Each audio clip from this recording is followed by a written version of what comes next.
Hola a todos, bienvenidos, bienvenidas a un capítulo más de La Reinita Opina, el podcast. Muchas gracias por estar aquí conmigo una semana más.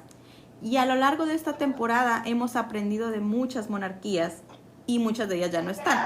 Y en este mes de octubre quiero hablar sin duda de una de las más misteriosas, de una monarquía que sigue levantando controversia. Se han conocido tantas leyendas alrededor de ella. Hoy vamos a hablar de los Romanov, la dinastía imperial rusa. Y para eso me acompaña Romanov Pahlavi. ¿Cómo estás? Muy bien, ¿y tú? Muy bien también. Quiero decirles que hemos tenido un poquito de problemas técnicos para poder grabar este capítulo. Te doy muchísimas las gracias del tiempo que te has tomado. Y pues bueno, yo siempre les pregunto a todos mis invitados, ¿cómo nace Romanov Pavlovich? ¿Cómo es que te nace tu gusto por la monarquía? Bueno, no sé, a mí siempre me había gustado la historia, pero yo diría que esto comenzó desde que había una página de TikTok que creo que se llama Los Romanov y me llamó mucho la atención la historia de las 4 hijas de Nicolás II y decidí crear mi propia cuenta.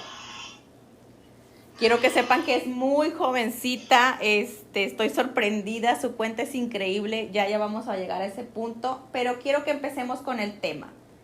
Vamos a empezar, y creo que todos conocemos a los Romanov, esta dinastía imperial rusa que reinó desde 1613 a 1917. Tenía a Rusia como una potencia, pero también la envuelven las maldiciones, las leyendas, y nos vamos a centrar en su último gran emperador, el zar Nicolás II. ¿Qué nos puedes hablar de la niñez de Nicolás II? Bueno, él nació en el año 1868. Fue el primogénito del zar Alejandro III y la princesa Dagmar de Dinamarca. Un dato curioso es que ella fue la primera zarina de Rusia en no ser de origen alemán, ya que ella era danesa. Él tenía 5 hermanos, de los cuales 4 llegaron a la edad adulta. Él siempre fue tímido y dio más inclinación hacia la vida doméstica que a la política.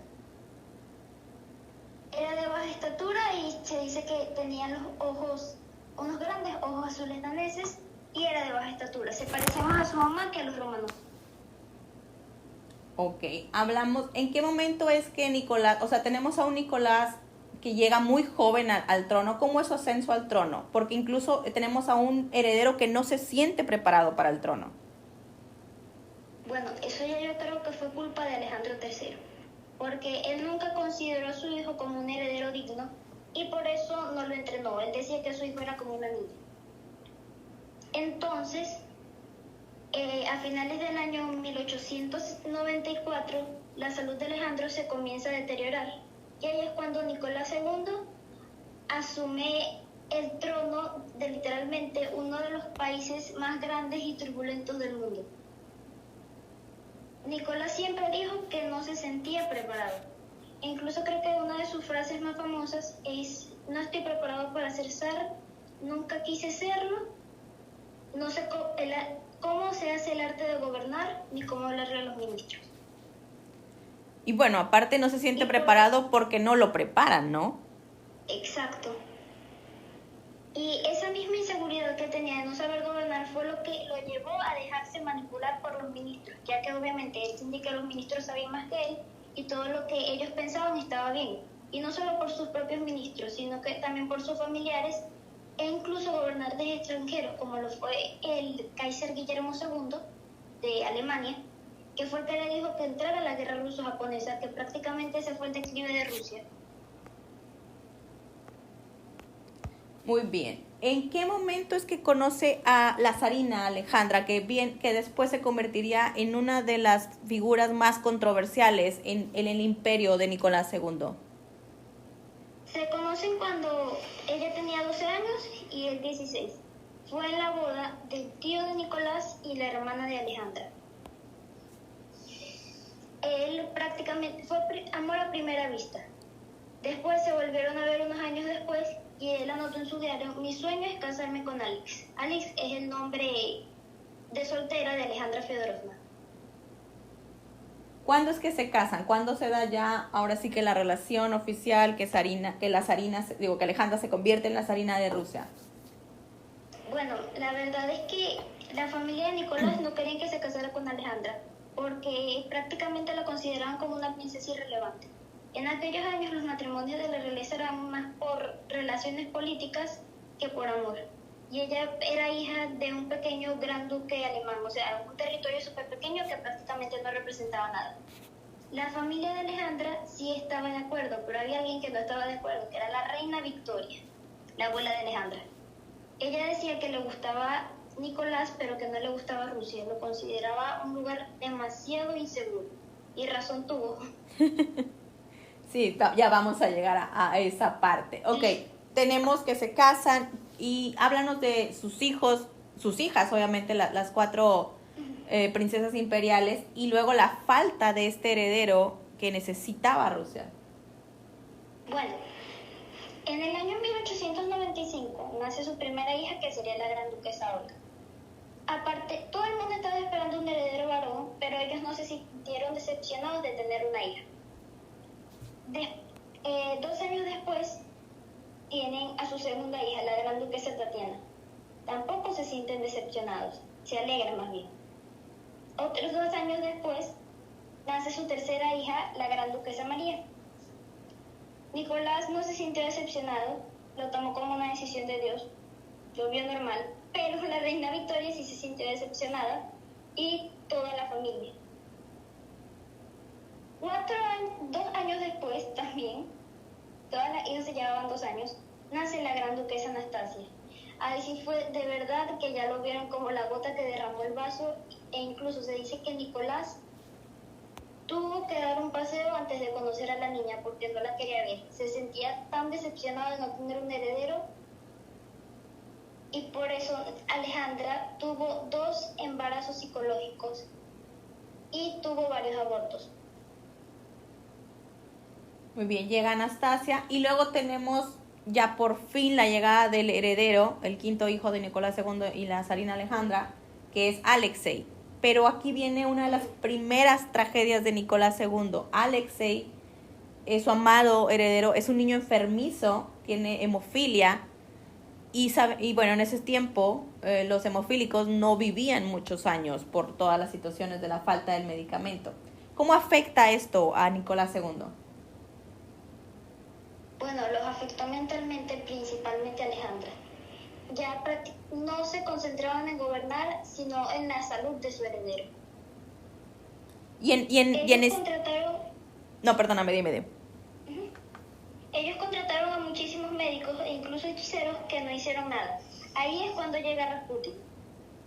Vamos a llegar a este villano. Nace Alexei, y justamente cuando nace Alexei están en plena guerra ruso-japonesa, que como te dije fue prácticamente el declive de la Rusia imperial. ¿Cómo afecta la llegada de Rasputín a Nicolás? O sea, la presencia de Rasputín en toda la familia imperial. Bueno, a la mayoría de los miembros de la familia imperial no aceptaban a Rasputín, principalmente porque, imagínate, la hermana de Nicolás II, Xenia, se entera muchísimos años después que Alexei tiene hemofilia. Y se enteró por su hermana Olga, no porque se lo dijo Nicolás. Eso lo tenían como un secreto. Entonces no sabían qué él hacía ahí. A Nicolás no le caía para nada bien Rasputin. Pero entonces, si como que lo sacaba de allí, sabía que Alexander se lo iba a reprochar. Si le pasaba algo a Alexei, le iba a decir prácticamente: tú mataste a tu hijo. Entonces, Rasputin tenía influencia sobre Alexandra y Alexandra tenía influencia sobre Nicolás. Sí, porque hacía algo extraño que paraba los ataques hemofílicos de Alexei, ¿no? Y era como que lo podías ver como que sí está ayudando a mi hijo. Bueno, es que hay varias personas, esto es una teoría, no está nada confirmado, que tú sabes que él era un campesino. Sí. Entonces, los masajes que él le hacía a Alexei piensan que es algo que se le hacía a las vacas. Mira, qué interesante, no, es la primera vez que escucho el dato ese. Digo, sí sabemos que Rasputín era campesino, pero no sabía que eso pudiera influenciar, o sea, los masajes que le daba. Bueno, eso es prácticamente una teoría. teoría, nada confirmado. Muy bien. Bueno, seguimos sobre el reinado de Nicolás II. ¿Cómo es este reinado? Que obviamente comienza como en un declive, ¿no? Pero primero, ¿cómo era cuando recién lo llegó a tomar él? Bueno, el reinado del zar Nicolás II empezó creo que de una de las peores maneras, con la tragedia de Gorinka. En la coronación de Nicolás y Alexandra hubo una multitud de gente que ellos estaban dando regalos. Que si una canasta que contenía una moneda de oro, X. Era más que todo comida. Entonces resulta que alguien inventó que se había acabado, creo que la carne. Y las personas obviamente se fueron corriendo a buscar sus pedazos de carne, los pocos que quedaban. Y murieron más de 1000 personas pisoteadas y ahogadas que se quedaron en unos años. Por la cantidad de gente que estaba corriendo. Y empezaron a odiar a los zares porque los vieron como frívolos, ya que siguieron las celebraciones. La verdad es que ellos no querían seguir, pero fueron obligados por los grandes duques, los tíos de Nicolás, a recibir al embajador de Francia y organizar un baile. A partir de este momento como que se generó esa desconexión de Nicolás y el pueblo. También pasó que en el año 1905 unos manifestantes estaban realizando una marcha completamente pacífica que estaban exigiendo más derechos laborales y mejor calidad de vida. E incluso algunos hasta llevaban símbolos del zarismo y de la Iglesia Ortodoxa. Como te digo, era una marcha completamente pacífica. Y los soldados decidieron dispararles a los manifestantes.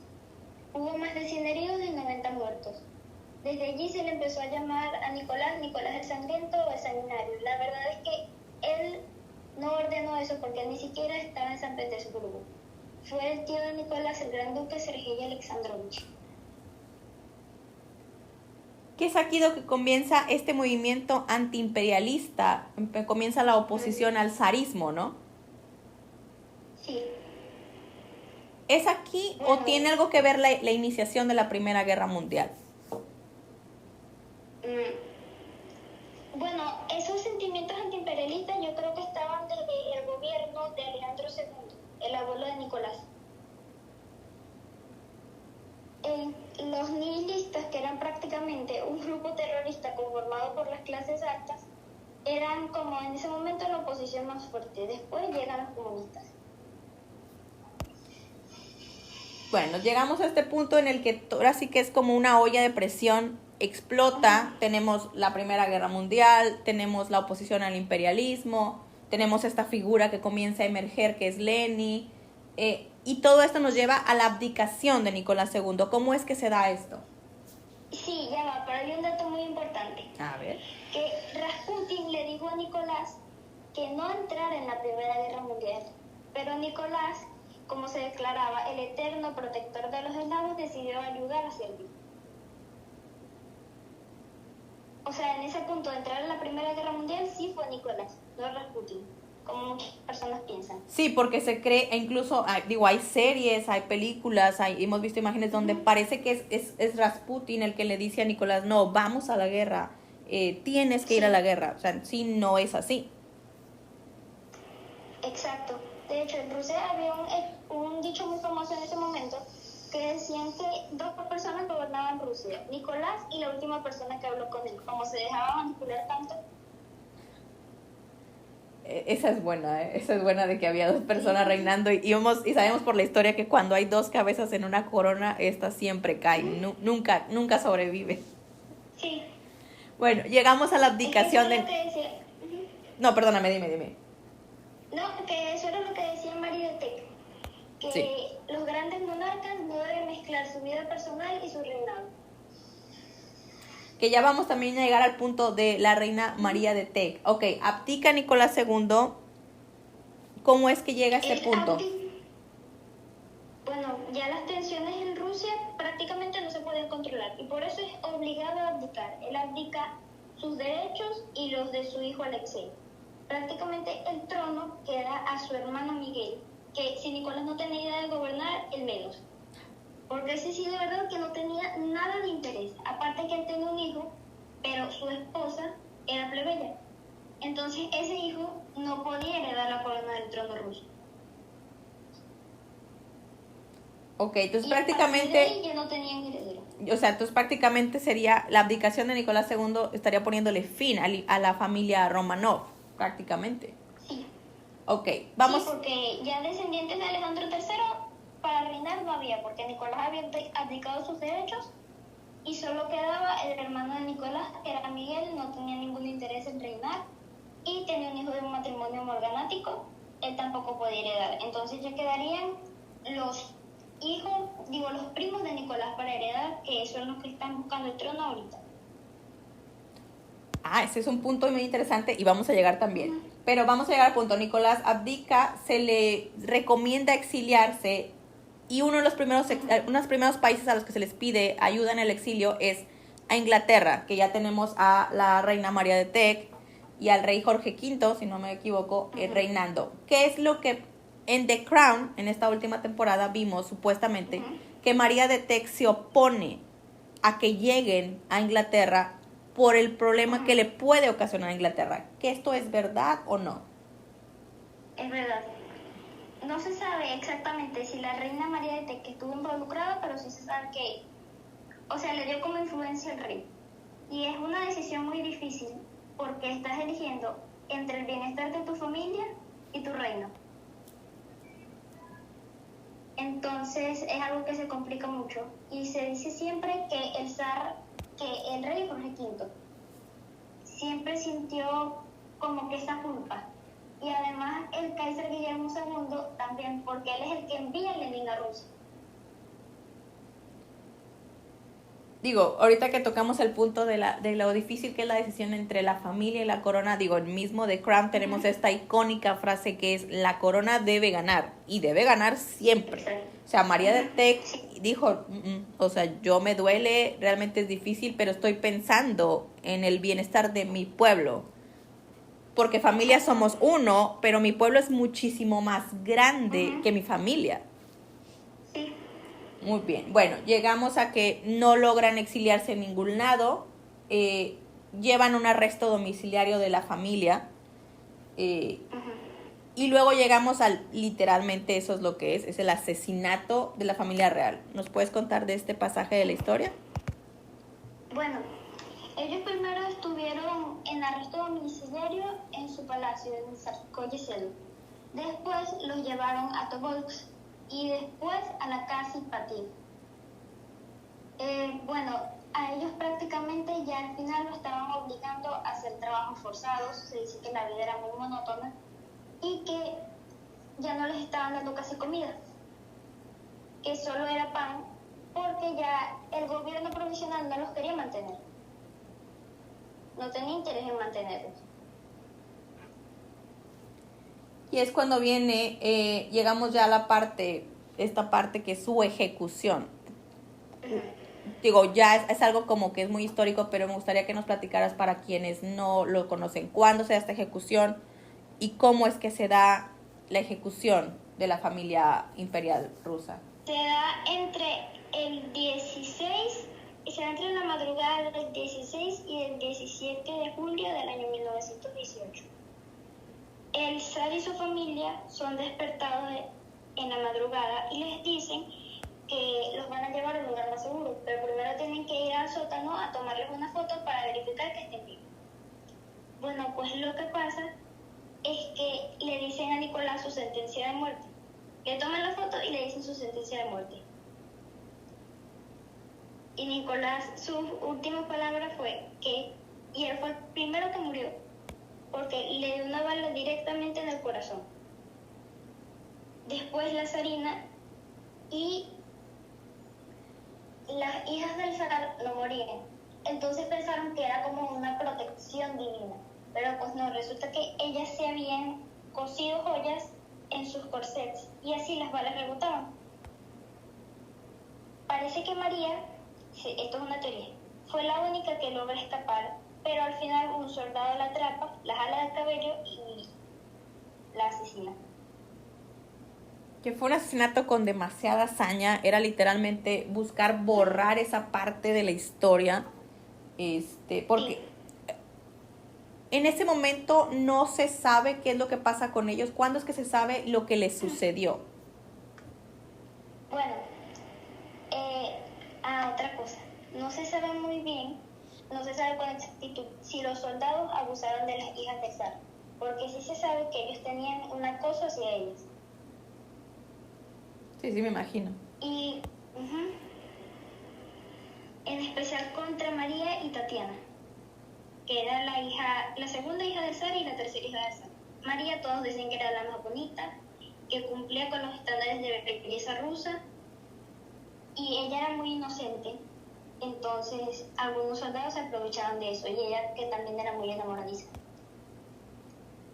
Se vuelve a saber del zar es cuando Lenin dice que asesinaron al zar, pero no se sabe nada de la familia. Cuéntame también, cuando lo empezamos a platicar este episodio, me platicaste que había una leyenda que había previsto que esto iba a suceder. Sí, fue, para ser exactos, 117 años antes del asesinato. Fue una predicción que le dijeron al zar Pablo I de Rusia. Fue el monje Abel, que era algo así como el Nostradamus ruso. El zar Pablo I tenía tiempo actuando muy raro. Y fue cuando ya le dicen que le predijeron la muerte de Catalina II, el asesinato del zar Alejandro II, el ascenso al trono prematuro de Nicolás II, la guerra ruso-japonesa, la Primera Guerra Mundial, la Segunda Guerra Mundial y el fin de la dinastía. Ya te busco la profecía para ver lo que dice exactamente.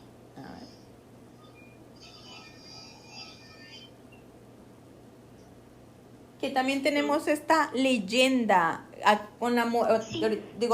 tenemos esta familia rodeada de leyendas, de historias, y tenemos la ya famosa leyenda de Anastasia. Sí, ya te digo la profecía. Habrá una gran guerra. Nicolás II, el rey santo, contará con la muerte de Cristo, la paciencia y la pureza de una paloma. Como el Hijo de Dios, su pueblo pondrá sobre su cabeza una corona de espinas que sustituirá la corona real. Remidirá al pueblo con un sacrificio incruento, un hombre con un hacha tomará el poder y ocasionará llanto. Eso prácticamente sería Lenin. Y eso fue una carta. Se tenía que abrir 100 años después. El zar y la zarina la abrieron en 1901.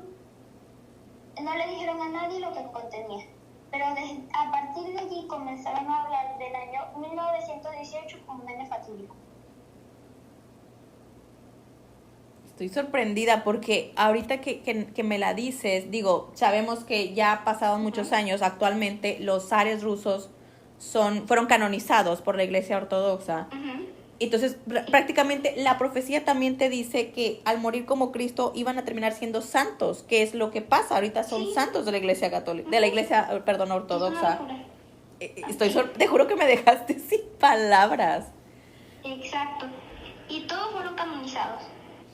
Sí. Todos los que murieron en la masacre de los romanos. Que esa es la parte que nos lleva a la leyenda de Anastasia que lo estábamos tocando. Al pasar los años se empiezan a encontrar los restos, pero se cree esta idea que Anastasia sobrevive, se cree esta idea que Anastasia logra salir. Pero realmente ahorita que Sí, dime. Eso fue principalmente porque, como te digo, Lenin dice que nada más murió el zar Nicolás II. Entonces se crea como que esta leyenda de que algunos miembros de la familia escaparon.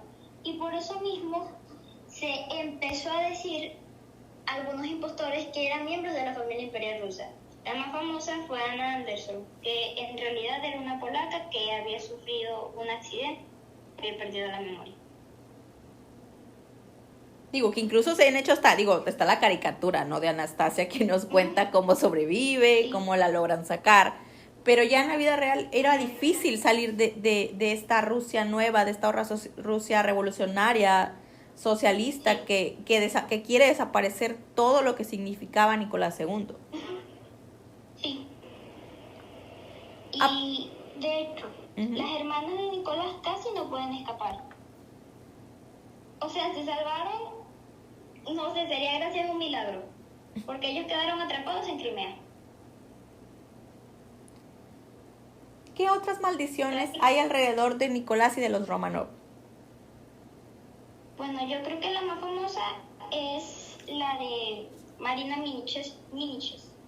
Bueno, no sé, es polaco. Esta era una bruja que el concepto histórico es demasiado largo de explicar, porque ya eso sería como para el reinado de Iván el Terrible.